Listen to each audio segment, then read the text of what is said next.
Сәлем құрметті тыңдарман. Арнама тіркеліп, лайк басып, достарыңызбен бөлісе отырыңыздар. Рахмет. Ол бүгін де ерте тұрды. Жасы 40-қа жақындағасын ба, ұйқысы қаша бастаған екен. Ерте тұруын тұрғанымен ештеңкеге зауқы соқпады. Асығыс жуынып, жан дегенде жалғыз досы Досболдың үйіне барды. Ертіп алып балыққа барғысы келіп кетті. Досболдың қатын бала-шағасы есіктің алдында жүр екен, өзі әлі ұйықтап жатқан көрінеді. Әкеңді оят деген тапсырма алысымен 3 баласы мен деп ұрандаған күйі үйге ұмтылды. Сәлден соң әке ғананың аузлары-ай, ұйықтатпадыңдар ғой деп балаларына гүр еткен досы сыртқа шықты. Бір баласы бақадай жабысып арасында, екі баласы екі қолына асылып, шиқылдап күліп мәз болып келеді. Досбол өзі қапсағай денелі, қара жұмысқа қарулы қара жігіт. Жұмысты қалай істесе тамақты да солай опыратын. Әкесінен аумай қалған 3 баласы да қомағайдың нақ өзі. Досболда арнайы білім мен тұрақты жұмыс жоқ. Маңдай тері сорғалап тапқаны тамағынан артылмайды. Қатыны бір мың болғыр болғанымен шаруаға салақтау. Бірақ екеуі де ақ көңіл. Алайда досына да, оның жұбайына да көңілі толмайды. Сонда да осы үйге келгісі келіп тұрады. Келеді де ойлайды. Бұлардікі не өмір? Аяғынан тартқаны жағасына жетпейді. 3 бөлмелі үйдің ішінде шыж-быж еткен қатын, у-шу еткен бала-шаға. Досболды бала кезінен біледі. Тартымсыз да емес, келбетті де емес, бойы еңселі жігіт. Қатыны келін болып түскен күні әппақ аққудай болып тұр еді, 5-6 жылда салпы етек сары қатын болды да қалды. Өзі етегіне сүрініп жүріп, бұған жаны ашып қоятынын қайтесің. Туысқан сіңілім бар, таныстырайын деп қоймайды. Айтуынша, сіңілісі жан біткеннің сұлуы.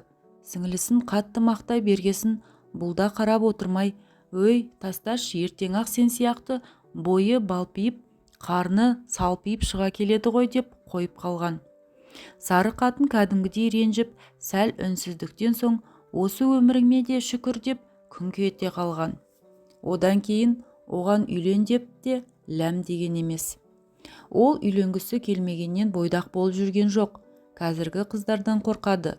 Ызылып, сызылып, тиіп алып, 1-2 бала туған соң шаптығып, бұны тырп еткізбей байлаулы баспақ қылып қояды.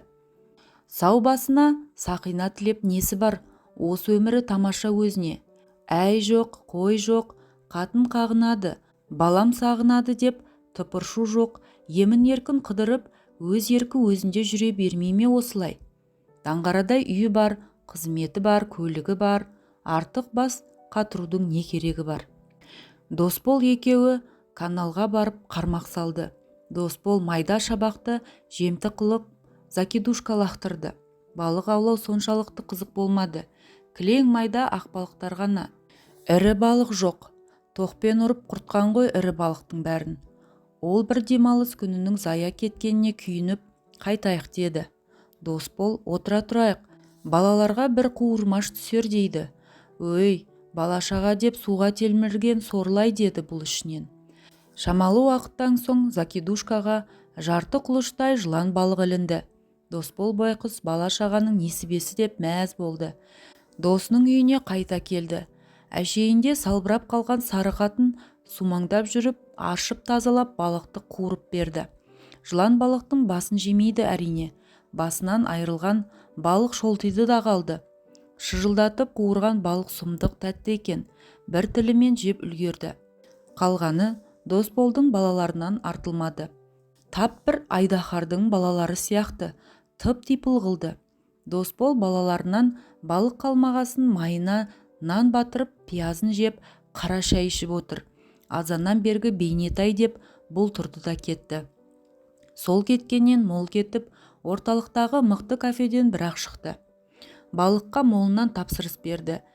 Дәмдеуіштер мен салатын қосып, тапсырылған балығын әкеліп берді. Құлшынып келгенмен сүйсініп жей алмады. Досболдың үйінде жеген балықтың дәміне жетпейтіндей. Сонда сары қатын балықты мықты қуыратын болғаны ма? алдындағы асына қарағысы да келмей енжар күйде ауылына қайтты. Түн жарымға дейін төсегінде аунап ұйқысы келмейді. Кенет терезесі тарсылдай жөнелді. Жүрегі су етіп сыртқа атып шықты. Досболдың балалары бақырап жылап, көке үйге жүріңізші деп тұр. Аяқ киімін шала киіп тұра жүгірді. Досының үйіне кіріп барып еді, сары қатын соғыстан келгендей күйеуінің басын таңып отыр. Досы көзі сығырайып ештеңе етпейді деп ол жатыр. Қарашайдан баса ішкен досы түн ортасында дәрет сындырам деп ұйқылы ояу жүріп, сүрініп құлап шекесін сәл жарып алған екен. Өзі өгіздей жігіт құлағанда да гүрс етіп оңбай түскен ғой. Абырой болғанда сары қатын оянып байын іздеп, байының жайын көріп, байбалам салып балаларын оятып бұған жіберген екен.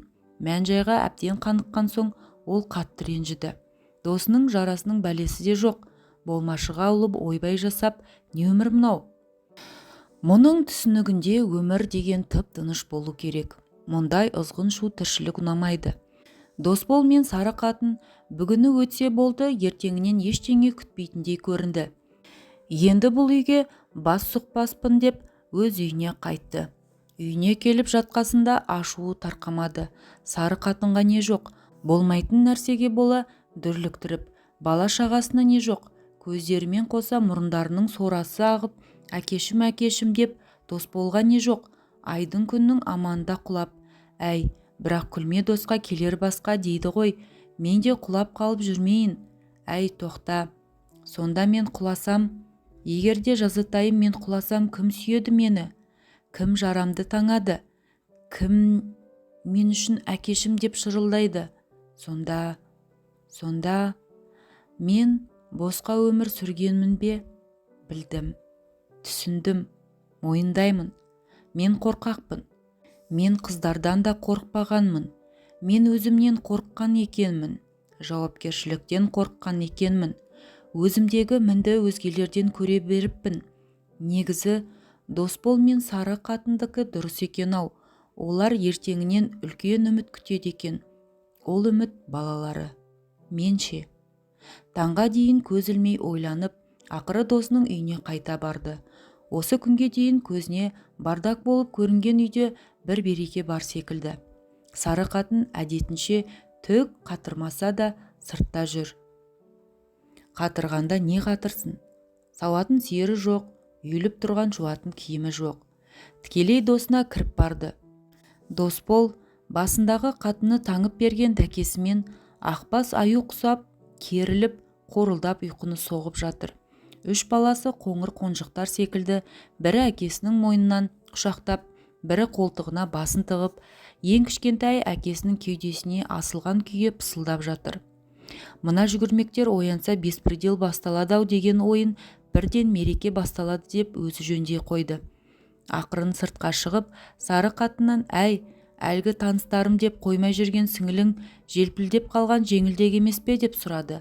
Сары қатын таңдана қарап мырс етті де, қандайға лайықпын десең сондайға тап боласың деді. Өй, сенде бір білгіш сынып қалады екенсің. Одан да сіңіліңді келер демалысқа ауылға қонаққа шақырмайсың ба? Деді ол.